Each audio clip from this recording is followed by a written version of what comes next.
আসসালামু আলাইকুম ভিউয়ার্স, আশা করি আপনারা সবাই অনেক ভালো আছেন এবং সুস্থ আছেন।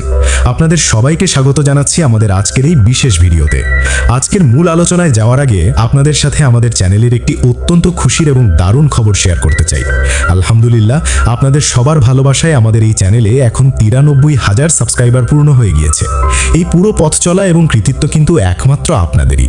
আপনাদের এই নিঃস্বার্থ ভালোবাসার সাপোর্ট ছাড়া আমরা আজ এই পর্যন্ত আসতে পারতাম না। এখন আমাদের পরবর্তী লক্ষ্য হচ্ছে খুব দ্রুত এই পরিবারটিকে 1 লক্ষ সাবস্ক্রাইবারের মাইলফলকে নিয়ে যাওয়া।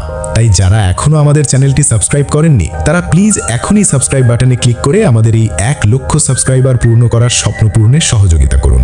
আর হ্যাঁ, এই 1 লক্ষ সাবস্ক্রাইবারের মাইলফলক উদযাপন করার জন্য আমরা আপনাদের জন্য নিয়ে আসছি একটি বিশাল ও আকর্ষণীয় গিভঅ্যাওয়ের আয়োজন। এই ধামাকা গিভঅ্যাওয়েতে অংশ নেওয়া কিন্তু একদম সহজ। আপনাদের শুধু ছোট্ট একটি কাজ করতে হবে। এখনই আমাদের এই ভিডিওর কমেন্ট বক্সে চলে যান এবং সেখানে গিয়ে আপনার সুন্দর নাম এবং আপনি ঠিক কোন জায়গা থেকে আমাদের ভিডিওটি দেখছেন, অর্থাৎ দেশ থেকে নাকি বিদেশ থেকে দেখছেন, তা কমেন্ট করে আমাদের জানিয়ে দিন।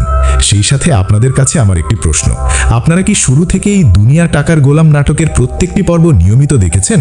আর আজকের এই 8 নম্বর পর্বটি আপনাদের নিকট কেমন লেগেছে?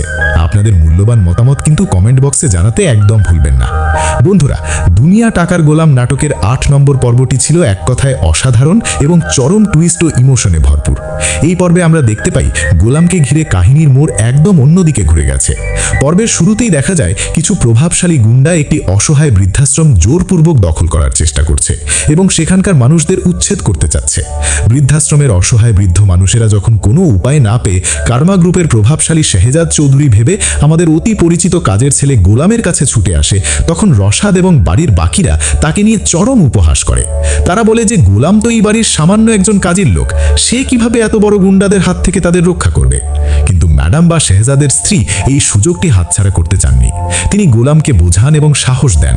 তিনি গোলামকে শেহজাদ চৌধুরীর রাজকীয় গেটআপ ও ড্রেস পরিয়ে গুন্ডাদের সামনে গিয়ে দাঁড়াতে বলেন। গোলাম প্রথমে ভীষণ ভয় পেয়েছিল এবং বলেছিল যে গুন্ডাদের হাতে চাইনিজ কুড়াল আছে, সে সেখানে গেলে মারা পড়বে। কিন্তু ম্যাডাম যখন তাকে বলেন যে ওই বৃদ্ধ মানুষটিকে নিজের বাবা ভেবে একবার সামনে দাঁড়াতে, তখন গোলামের মধ্যে এক অদ্ভুত সাহস চলে আসে।